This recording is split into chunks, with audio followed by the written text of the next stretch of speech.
कहानी की शुरुआत में हम 13 अक्टूबर 1972 का दिन देखते हैं। उरुग्वे की एक मशहूर रग्बी टीम जिसे ओल्ड क्रिश्चियंस क्लब के नाम से जाना जाता है, एक प्लेन में सवार होकर चिली के लिए रवाना होती है। ये ट्रिप उनके लिए बहुत खास होती है क्योंकि उन्हें वहाँ एक खास मैच खेलना होता है। टीम के ज्यादातर प्लेयर्स यंग हैं और उनमें से काफी लोगों ने कभी अपने मुल्क से बाहर ट्रैवल नहीं किया है, इसलिए माहौल बहुत ही एक्साइटमेंट और खुशी से भरा हुआ है। उनके सपोर्ट के लिए कुछ फैमिली मेंबर्स और फ्रेंड्स भी उनके साथ इस सफर पर जा रहे होते हैं। प्लेन में हंसी मजाक चल रहा होता है और सब लोग अपनी लाइफ के इस नए एडवेंचर को लेकर बहुत खुश होते हैं। जैसे ही प्लेन एंडीज माउंटेन्स के पास पहुंचता है, जो चिली और अर्जेंटीना को अलग करते हैं, वहां मौसम थोड़ा खराब होने लगता है। प्लेन हवा में तेजी से हिलने लगता है, जिससे पैसेंजर्स थोड़ा घबरा जाते हैं। एक पैसेंजर दूसरों को एक्सप्लेन करता है कि अर्जेंटीना से आने वाली वार्म विंड्स जब पहाड़ों की कोल्ड एयर से टकराती हैं तो एक सक्शन इफेक्ट पैदा होता है, जिसकी वजह से टर्बुलेंस होती है। वो सबको पुरसुकून करने की कोशिश करता है, लेकिन जल्द ही टर्बुलेंस बहुत ज़्यादा बढ़ जाती है। अचानक प्लेन हवा में कुछ मील नीचे की तरफ गिर जाता है। पायलट्स पूरी ताकत लगाते हैं कि प्लेन को कंट्रोल में रखा जाए और इसे तूफानी हवाओं के बीच से निकाला जाए। प्लेन के अंदर का सीन बहुत क्योटिक हो जाता है। लोगों का सामान कॉरिडोर में गिरने लगता है और सब लोग अपनी सीट्स को कस के पकड़ लेते हैं। एक पल के लिए बादल के बीच से सूरज दिखाई देता है, जिससे उन्हें लगता है शायद सब ठीक हो जाएगा, लेकिन अगले ही पल प्लेन नीचे गिरता है और सीधा माउंटेन की चोटी से टकरा जाता है। टक्कर इतनी जबरदस्त होती है कि प्लेन दो हिस्सों में टूट जाता है। प्लेन का टेल वाला हिस्सा अलग हो जाता है और हवा के दबाव से एक प्लेयर हवा में उड़ता हुआ प्लेन से बाहर गिर जाता है। प्लेन का फ्रंट पार्ट, जिसमें अभी भी पैसेंजर्स बैठे हैं, वो बर्फ पर तेजी से फिसलता हुआ आगे बढ़ता है। आखिरकार वो हिस्सा बर्फ के ढेर में जाकर रुकता है, लेकिन रुकने का इम्पैक्ट इतना तेज होता है कि अंदर की सीट्स एक दूसरे से टकराकर क्रैश हो जाती है। इस क्रैश में कई लोग अपनी जान गंवा देते हैं और सीन बहुत ही हॉरिफिक और ग्रूसम होता है। अब यहाँ सीन कट होता है और हम क्रैश के फौरन बाद का मंजर देखते हैं। जो लोग सर्वाइव कर गए हैं वो शॉक में हैं, लेकिन धीरे धीरे अपनी सीट से निकलने की कोशिश करते हैं ताकि फंसे हुए लोगों की मदद कर सकें। चारों तरफ खून और डेब्री फैला हुआ है। 2 मेडिकल स्टूडेंट्स जो पैसेंजर्स में शामिल थे फौरन एक्शन में आते हैं। वो ब्रोकन लिम्स वाले लोगों को पुरसुकून करने की कोशिश करते हैं और जितनी हो सके उतनी फर्स्ट एड देने की कोशिश करते हैं। कुछ लड़के पायलट के कॉकपिट की तरफ जाते हैं चेक करने के लिए, लेकिन पायलट बुरी तरह जख्मी होता है और बस कुछ अल्फाज बोलकर दम तोड़ देता है। सर्वाइवर्स देखते हैं कि प्लेन का रेडियो भी मुकम्मल तौर पर खराब हो चुका है और काम नहीं कर रहा है। कुछ लोग बाहर निकलकर मदद के लिए चीखते हैं, लेकिन चारों तरफ सन्नाटा और बर्फ के अलावा कुछ नहीं होता। जैसे ही रात होती है, टेम्परेचर तेजी से गिरने लगता है। एंडीज की ठंड बर्दाश्त से बाहर होने लगती है। बचने के लिए तमाम सर्वाइवर्स प्लेन के टूटे हुए हिस्से के अंदर एक साथ हडल कर लेते हैं ताकि बॉडी हीट शेयर कर सकें। प्लेन में जो बड़े होल्स हो गए थे, उन्हें बंद करने के लिए वो डेड बॉडीज और बैग्स का इस्तेमाल करते हैं ताकि ठंडी हवा अंदर ना आ सके। रात बहुत मुश्किल होती है। कई लोग दर्द की वजह से रो रहे होते हैं। अगली सुबह जब धूप निकलती है तो उन्हें पता चलता है कि रात भर में कुछ और लोग ठंड की वजह से फ्रीज होकर मर गए हैं। तूफान अब पुरसुकून हो चुका है और सूरज की रोशनी तेजी से चमक रही है। सर्वाइवर्स बाहर निकलकर देखते हैं तो उन्हें दूर दूर तक सिर्फ बर्फ और पहाड़ दिखाई देते हैं। उन्हें रियलाइज होता है कि वो सिविलाइजेशन से बहुत दूर हैं। ग्रुप डिसाइड करता है कि अगर उन्हें जिंदा रहना है तो उन्हें ऑर्गेनाइज होना पड़ेगा। वो प्लेन के अंदर से टूटी हुई सीट्स और डेब्री को बाहर निकालते हैं ताकि रात को सोने के लिए सबके पास जगह हो। जो लोग जख्मी हैं उन्हें उस जगह पर लिटाया जाता है जहाँ सबसे ज्यादा धूप आती है ताकि उन्हें थोड़ी गर्मी मिल सके। अब सीन शिफ्ट होता है सर्वाइवर्स के मैनेजमेंट की तरफ। वो हर एक सूटकेस और बैग को तवज्जो से चेक करते हैं। जो भी चीज यूजफुल लगती है उसे संभाल कर रख लिया जाता है। सबसे अहम टास्क होता है खाना ढूंढना। पूरे प्लेन को सर्च करने के बाद उन्हें बहुत कम मात्रा में चॉकलेट्स और वाइन मिलती है। डेड बॉडीज को प्लेन से दूर ले जाकर बर्फ से कवर कर दिया जाता है ताकि वो डीकम्पोज ना हो, और उन्हें उम्मीद होती है कि जब रेस्क्यू टीम आएगी तो वो बॉडीज को अपने साथ ले जाएंगे। जब सब कुछ ऑर्गेनाइज हो जाता है तो वो बहुत थोड़ा सा स्नैक खाते हैं। अचानक उन्हें एक प्लेन की आवाज़ सुनाई देती है। तमाम लोग पूरी ताकत से चीखते हैं और अपने हाथ हिलाते हैं, लेकिन प्लेन उन्हें बिना देखे निकल जाता है। दूसरी रात वो थोड़ी बेहतर तैयारी के साथ सोने जाते हैं। वो बैग्स में से कपड़े निकालकर ब्लैंकेट्स की तरह इस्तेमाल करते हैं और होल्स को सूटकेस से कवर कर देते हैं। तीसरे दिन नैंडो नामी एक कैरेक्टर जो क्रैश के बाद से अनकॉन्शियस था, होश में आता है। बाकी लोग उसे एक्सप्लेन करते हैं कि क्या हुआ है। नैंडो की हालत बहुत खराब होती है, लेकिन वो किसी तरह अपनी बहन के पास जाता है जो खुद भी बहुत क्रिटिकल कंडीशन में होती है। जब नैंडो अपनी माँ के बारे में पूछता है तो उसे बताया जाता है कि वो क्रैश में मारी गई हैं। ये सुनकर नैंडो टूट जाता है और अपने पिता के बारे में सोचने लगता है जो उरुग्वे में अकेले होंगे। पानी की कमी को पूरा करने के लिए सर्वाइवर्स मेटल के टुकड़ों पर बर्फ रखकर उसे सूरज की गर्मी से मेल्ट करते हैं और पानी बनाते हैं। वो सूटकेस की मदद से बर्फ पर एक बड़ा सा एक्स बनाते हैं, इस उम्मीद में कि ऊपर से गुजरने वाले प्लेन्स को ये सिग्नल दिख जाएगा। जब एक और प्लेन ऊपर से गुजरता है तो वो आईनों का इस्तेमाल करके सूरज की रोशनी रिफ्लेक्ट करते हैं और चीखते हैं। वो नोटिस करता है कि प्लेन के विंग्स थोड़ा टिल्ट हुए थे, जिससे उन्हें लगता है शायद पायलट ने उन्हें देख लिया है और वो वापस आएगा। लेकिन अगले दिन जब वो फिर से प्लेन की आवाज सुनते हैं तो वो बहुत दूर से आती है, जिसका मतलब था सर्च ऑपरेशन किसी और एरिया में चल रहा है और उन्हें ढूंढा नहीं गया है। इसके बाद सीन कट होता है और ग्रुप सर्वाइवल ऑप्शंस डिस्कस करने लगता है। उन्हें याद आता है कि प्लेन की बैटरीज टेल वाले हिस्से में थी, जो टूटकर अलग गिर गया था। उन्हें लगता है कि अगर वो बैटरीज ढूंढ लें तो रेडियो चला सकते हैं। कुछ लोग आइनों और सीट्स के लेदर से चश्मे बनाते हैं ताकि स्नो ब्लाइंडनेस से बचा जा सके। 4 सर्वाइवर्स पहाड़ पर ऊपर की तरफ टेल ढूंढने निकलते हैं, लेकिन कुछ मील ऊपर जाने के बाद उन्हें रियलाइज होता है कि क्रैश साइट इतनी गहराई और बर्फ में है कि दूर से वो बिल्कुल दिखाई नहीं देती। इसका मतलब था कि रेस्क्यू प्लेन का उन्हें ढूंढ पाना तकरीबन नामुमकिन था। इसी वक्त मौसम बिगड़ने लगता है और बर्फ गिरने लगती है, तो वो चारों वापस प्लेन के पास आ जाते हैं। दिन बीतते जाते हैं और 1 हफ्ता गुजरने के बाद उनका राशन खत्म हो जाता है। इस एरिया में ना तो कोई जानवर है और न ही कोई वेजिटेशन। भूख से परेशान होकर वो चट्टानों पर लगी हुई मॉस खाने की कोशिश करते हैं, लेकिन उसका टेस्ट बहुत ही खराब होता है। नैंडो, जो प्रैक्टिकल सोच रखता है, वो कहता है कि अगर जिंदा रहना है तो उन्हें डेड बॉडीज का मीट खाना पड़ेगा। इस बात पर ग्रुप में एक बड़ा आर्ग्यूमेंट शुरू हो जाता है। कुछ लोग कहते हैं कि ये गुनाह है और कुछ लोग मॉरल ग्राउंड्स पर मना कर देते हैं। कोई भी अग्रीमेंट नहीं हो पाता।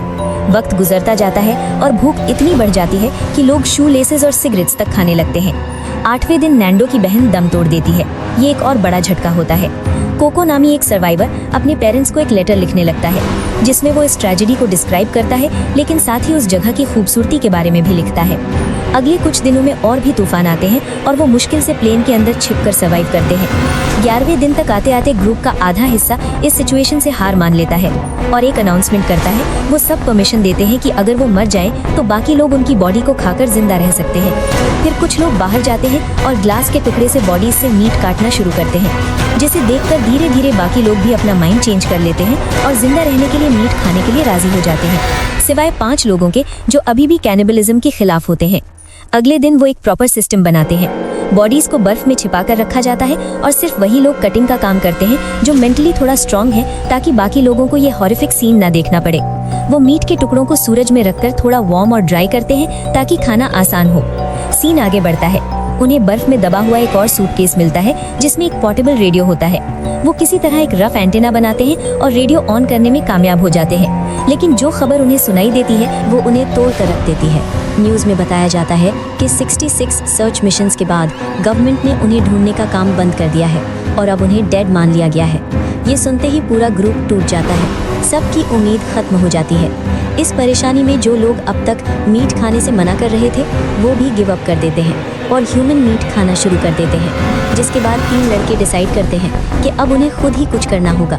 वो प्लेन की टेल ढूंढने के लिए फिर से निकलते हैं। रास्ते में उन्हें प्लेन का डेब्री और 5 बॉडीज मिलती हैं, जिनमें वो बंदा भी होता है जो क्रैश के वक्त उड़ गया था। चढ़ाई बहुत मुश्किल होती है। वो बार बार फिसलते हैं और ठंडी हवा सांस लेना मुश्किल कर देती है। रात को एक भयानक तूफान आता है और वो पहाड़ के साइड में एक साथ चिपककर सोने की कोशिश करते हैं। सुबह वो बर्फ से ढके हुए उठते हैं, लेकिन जिंदा होते हैं। हालांकि उनमें से एक लड़का स्नो ब्लाइंडनेस की वजह से अंधा हो जाता है और बाकी 2 भी कमजोर पड़ जाते हैं। इसलिए वो प्लेन के डेब्री के एक टुकड़े पर बैठकर स्लाइड करते हुए वापस क्रैश साइट पर आ जाते हैं। इस ट्रॉमेटिक एक्सपीरियंस के बाद जो आखिरी बचा हुआ लड़का था जो मीट नहीं खा रहा था, वो भी रोते हुए खाना शुरू कर देता है। 17th डे पर सीन शिफ्ट होता है। ग्रुप पिछले 5 दिनों से एक लगातार तूफान का सामना कर रहा है। वो प्लेन के अंदर बंद है और मूड लाइट करने के लिए एक दूसरे को कहानियां सुना रहे होते हैं। अचानक एक जोर की आवाज़ होती है और एक बड़ा बर्फ का तूफान पहाड़ से नीचे आता है और प्लेन को मुकम्मल तौर पर बर्फ से भर देता है। जो कुछ लोग ऊपर थे वो बच जाते हैं, लेकिन बाकी सब बर्फ के नीचे दब जाते हैं। जो लोग ऊपर हैं वो पैनिक करते हैं और देखते हैं कि बाहर तूफान और तेज़ हो गया है। वो डेस्परेटली बर्फ खोदना शुरू करते हैं ताकि नीचे दबे हुए पैसेंजर्स को बचा सकें। बहुत मेहनत और चीख पुकार के बाद वो ज़्यादातर लोगों को बाहर निकाल लेते हैं, लेकिन एक औरत जो बहुत गहराई में दबी थी वो दम घुटने से मर जाती है। तभी उन्हें एक और अजीब आवाज़ सुनाई देती है और एक दूसरा बर्फ का तूफान आ जाता है। ये उन्हें फिर से दबा देता है और इस बार टीम कैप्टन समेत कुछ और लोग मारे जाते हैं। सर्वाइवर्स फौरन बर्फ में कुछ होल्स बनाते हैं ताकि सांस ले सकें। अब वो मुकम्मल तौर पर बर्फ के नीचे कैद हो चुके हैं। वो बस प्रे कर सकते हैं और गिरती बर्फ की आवाज़ सुन सकते हैं। जब उनमें थोड़ी एनर्जी आती है तो वो प्लेन के अंदर जगह बनाने के लिए 8 बॉडीज को एक कोने में मूव करते हैं। 18th डे पर उन्हें दबे हुए 2 दिन हो चुके हैं और भूख दर्दनाक होती जा रही है। उन्हें पास कोई चॉइस नहीं बचती और उन्हें बॉडीज से मीट लेना पड़ता है। लेकिन इस बार ये बहुत मुश्किल होता है क्योंकि वो प्लेन के अंदर बंद है और बॉडीज को छुपा नहीं सकते। उन्हें पता होता है कि वो किस दोस्त का मीट खा रहे हैं। इस सिचुएशन से नुमा नामी कैरेक्टर इतना गुस्सा और फ्रस्ट्रेटेड हो जाता है कि वो पागलपन में बर्फ को खोदना शुरू कर देता है। इस प्रोसेस में शीशे से उसका पैर बुरी तरह कट जाता है, लेकिन वो रुकता नहीं। 20th डे पर आखिरकार वो बर्फ में एक होल बनाने में कामयाब हो जाता है जिससे बाकी सर्वाइवर्स बाहर निकल सकते हैं। बाहर निकलकर वो राहत की सांस लेते हैं कि वो जिंदा है। ग्रुप फिर से प्लेन को बर्फ से निकालने के काम में लग जाता है। नुमा देखता है कि उसके पैर का जख्म गहरा है, लेकिन ठंड की वजह से उसे दर्द महसूस नहीं हो रहा था, तो वो उसे इग्नोर कर देता है और काम करता रहता है। धीरे धीरे धूप निकलती है और वो प्लेन को बर्फ से फ्री कर लेते हैं। 36th डे पर मौसम थोड़ा गर्म होने लगता है और बर्फ पिघलने की शुरुआत होती है। शुरुआत में जो 2 लोग जख्मी हुए थे, अब उनकी हालत बहुत ख़राब हो चुकी है। मेडिकल स्टूडेंट्स को पता चल जाता है कि अब कुछ नहीं किया जा सकता। कुछ ही घंटों में कोको के लंग्स में फ्लूइड भर जाता है और CPR देने के बावजूद वो बच नहीं पाता। जब वो उसकी बॉडी को बाहर ले जाते हैं तो उन्हें वो लेटर मिलता है जो उसने लिखा था और वो उसे संभाल कर रख लेते हैं। 36th डे पर मौसम इतना साफ हो जाता है कि रोबर्टो, नैंडो, टिंटिन और नुमा एक नई सर्च एक्सपीडिशन पर जाने का फैसला करते हैं। इस बार वो एक्स्ट्रा कपड़े पहनते हैं। सफ़र शुरू होते ही नुमा को चक्कर आने लगते हैं और वो गिर जाता है। जब वो उसका पैर चेक करते हैं तो देखते हैं कि इन्फेक्शन मुकम्मल तौर पर फैल गया है। ग्रुप उसे वापस ले जाना चाहता है, लेकिन नुमा जिद करता है कि वो वापस अकेला चला जाएगा और बाकी लोग आगे बढ़ें। नुमा जैसे तैसे वापस क्रैश साइट पर पहुंचता है और बेहोश हो जाता है। जब उसे होश आता है तो वो देखता है कि एक और बीमार पैसेंजर हैलुसिनेट कर रहा है और फिर मर जाता है। अगले दिन ग्रुप कॉकपिट के बर्फ हटाने का काम शुरू करता है। नुमा मदद करना चाहता है, लेकिन वो इतना कमज़ोर हो चुका है कि कुछ नहीं कर पाता। ये हेल्पलेसनेस उसे बहुत परेशान करती है। जल्द ही वो 3 लोग वापस आते हैं और एक बड़ी खुशखबरी लाते हैं। उन्हें प्लेन की टेल मिल गई है। वो वहाँ से काफ़ी सारे कोट्स, ड्रम की बोतलें, सिगरेट्स और चॉकलेट्स लेकर आए हैं। सबसे बड़ी बात, उन्हें बैटरीज भी मिल गई हैं। वो बैटरीज को कॉकपिट के रेडियो से कनेक्ट करने की कोशिश करते हैं। बहुत मेहनत के बाद रेडियो में स्टैटिक नॉइज आती है, लेकिन वो किसी को कांटेक्ट नहीं कर पाते और कोई रिस्पॉन्स नहीं मिलता। दिन फिर से बीतने लगते हैं। ग्रुप अब बाहर जाने से डरता है क्योंकि बाहर की ठंड जानलेवा है। नुमा का इन्फेक्शन अब उसकी पूरी बॉडी में फैल रहा है। टेल से लाया गया खाना भी खत्म हो रहा है, तो उन्हें अब डेड बॉडी से मीट निकालना पड़ता है। अब ये सब उनके लिए एक रूटीन बन चुका है। नुमा को रियलाइज़ हो जाता है कि उसके पास ज़्यादा वक्त नहीं बचा है, इसलिए वो खाना बंद कर देता है ताकि दूसरों के लिए ज़्यादा फूड बचे। रेडियो फिक्स करने की एक और कोशिश में शॉर्ट सर्किट हो जाता है और वो उम्मीद भी खत्म हो जाती है। गुस्से में वो प्लेन पर सर्वाइवर्स की गिनती लिखते हैं। एक और ट्रिप के दौरान उन्हें टेल सेक्शन में वाटरप्रूफ फैब्रिक मिलता है जो पाइप्स को कवर कर रहा था। उन्हें आइडिया आता है कि इससे एक स्लीपिंग बैग बनाया जा सकता है जो उन्हें रात की ठंड से बचाएगा। छोटा रेडियो अभी भी चल रहा होता है और उस पर वो सुनते हैं कि क्रैश के 58 दिन के बाद भी एयरफोर्स एक और एयरक्राफ्ट भेजने की प्लानिंग कर रही है। इस बात पर फिर से बहस होती है कि इंतजार करें या खुद मदद ढूंढने जाएं। रोबर्टो फ्रस्ट्रेटेड होकर स्लीपिंग बैग को फाड़ देता है। मूड लाइट करने के लिए ग्रुप चिड़ियों की आवाज़ें निकालता है और एक कैमरा ढूंढकर फोटोज खींचता है। इस रात नुमा उन्हें परमिशन देता है कि मरने के बाद वो उसकी बॉडी खा सकते हैं। सुबह वो उसे मरा हुआ पाते हैं। उसके हाथ में एक नोट था जिस पर लिखा था कि दोस्तों के लिए अपनी जान देने से बड़ा कोई प्यार नहीं है। नुमा के इन अल्फाज से इंस्पायर्ड होकर रोबर्टो, नैंडो और टिंटिन डिसाइड करते हैं कि अब वो आर पार की लड़ाई लड़ेंगे। वो वाटरप्रूफ फैब्रिक से नया स्लीपिंग बैग बनाते हैं, काफ़ी सारा मीट पैक करते हैं और वेस्ट की तरफ चढ़ाई शुरू करते हैं, इस उम्मीद में कि पहाड़ क्रॉस करके वो चिली पहुंच जाएंगे। रात को मौसम बहुत ख़राब हो जाता है तो वो बर्फ़ में गड्ढा खोदते हैं और तीनों स्लीपिंग बैग के अंदर एक दूसरे से चिपक कर सो जाते हैं। ये स्लीपिंग बैग आइडिया काम कर जाता है और वो सुबह जिंदा उठते हैं। जब वो एक बहुत ऊंचे पहाड़ की चोटी पर पहुंचते हैं तो नज़ारा देखकर उनके होश उड़ जाते हैं। उन्हें लगा था कि पहाड़ के उस पार वैलीज होंगी, लेकिन वहाँ सिर्फ और सिर्फ मीलों तक पहाड़ ही पहाड़ थे। ये देखकर वो टूट जाते हैं और सोचते हैं कि वापस चले जाएं, क्योंकि इतने लंबे सफ़र के लिए उनके पास खाना नहीं है। तब टिंटिन वॉलंटियर करता है कि वो वापस चला जाएगा ताकि उसके हिस्से का खाना रोबर्टो और नैंडो इस्तेमाल कर सके और आगे बढ़ सके। टिंटिन वापस स्लाइड करके चला जाता है और रोबर्टो और नैंडो आगे बढ़ते हैं। ये सफ़र बहुत लंबा और थका देने वाला होता है। कई दिनों की चढ़ाई और उतराई के बाद आखिरकार लैंडस्केप चेंज होने लगता है। बर्फ कम होने लगती है और रॉकी जमीन दिखाई देती है। जब नैंडो का जूता टूट जाता है तो रोबर्टो कपड़े बांधकर उसे फिक्स करता है और वो रुके नहीं। एक शाम रोबर्टो थक कर गिर जाता है और उल्टी करने लगता है, लेकिन नैंडो उसे हिम्मत देता है और कहता है कि हम कर सकते हैं। सुबह वो फिर चलना शुरू करते हैं। उनकी मेहनत रंग लाती है जब उन्हें एक नदी मिलती है जिसमें फ्रेश पानी होता है और वहाँ उन्हें वेजिटेशन भी दिखाई देती है। अचानक नैंडो की नज़र नदी के उस पार एक आदमी पर पड़ती है जो घोड़े पर बैठा उन्हें घूर रहा होता है। ये देखकर उन्हें अपनी आंखों पर यकीन नहीं होता। नदी का शोर बहुत ज्यादा होता है, इसलिए वो आदमी उनकी आवाज़ सुन नहीं पाता। नैंडो और रोबर्टो चीखते हैं और हाथ हिलाते हैं। वो आदमी इशारा करता है और चला जाता है, लेकिन अगले दिन वापस आता है। वो नदी के उस पार से एक पत्थर के साथ कागज और पेंसिल बांधकर उनकी तरफ फेंकता है। नैंडो उस पेपर पर लिखता है कि वो उरुग्वियन प्लेन क्रैश के सर्वाइवर्स हैं। उनके दोस्त पहाड़ों में जख्मी हैं और उन्हें मदद चाहिए। वो पेपर वापस आदमी की तरफ फेंकता है, जिस आदमी का नाम सर्जियो होता है। मैसेज पढ़ते ही फौरन मदद लाने के लिए निकल जाता है। जल्द ही ये खबर एयर रेस्क्यू सर्विस तक पहुंचती है और एक रेस्क्यू मिशन प्लान किया जाता है। सर्जियो वापस आता है और नैंडो और रोबर्टो को अपने कैबिन में ले जाता है, जहां उन्हें इतने दिनों के बाद पहली बार ठीक का खाना मिलता है। कुछ ही देर में वहां रिपोर्टर्स की भीड़ लग जाती है जो उनसे अजीब सवाल पूछने लगते हैं। क्रैश साइट पर बचे हुए लोगों ने रेडियो पर यह खबर सुन ली थी कि नैंडो और रोबर्टो मिल गए हैं। पूरा ग्रुप खुशी से झूम उठता है। वो अपने आप को साफ करते हैं, बाल बनाते हैं ताकि जब रेस्क्यूज आए तो वो प्रेजेंटेबल लगे। वो अपना सामान पैक करते हैं और प्लेन के कुछ टुकड़े भी निशानी के तौर पर रख लेते हैं। जल्द ही आसमान में हेलीकॉप्टर्स की आवाज़ गूंजने लगती है। रेस्क्यू हेलीकॉप्टर्स में रोबर्टो और नैंडो भी होते हैं, जो पायलट्स को गाइड कर रहे होते हैं कि क्रैश साइट कहाँ है। 71 डे के आखिर में वो घड़ी आ जाती है जिसका सबको इंतजार था। हेलीकॉप्टर्स लैंड करते हैं और सर्वाइवर्स खुशी के मारे रोने लगते हैं। एक बंदा पूरे रेस्क्यू ऑपरेशन को रिकॉर्ड करता है। सर्वाइवर्स जिद करते हैं कि वो अपने बैग साथ ले जाएंगे, भले ही जगह कम हो। टोटल 16 लोग जिंदा बचे थे।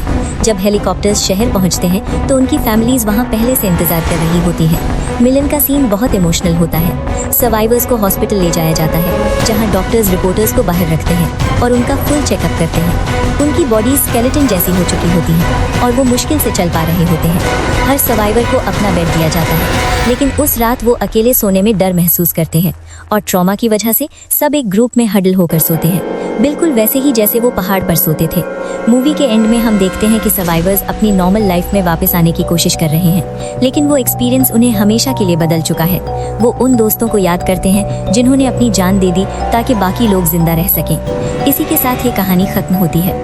अगर आपको ये वीडियो पसंद आई हो तो प्लीज चैनल को सब्सक्राइब जरूर करें और बेल आइकन को भी प्रेस कर दें ताकि ऐसी और वीडियोस आप तक पहुंचती रहें। देखने के लिए शुक्रिया।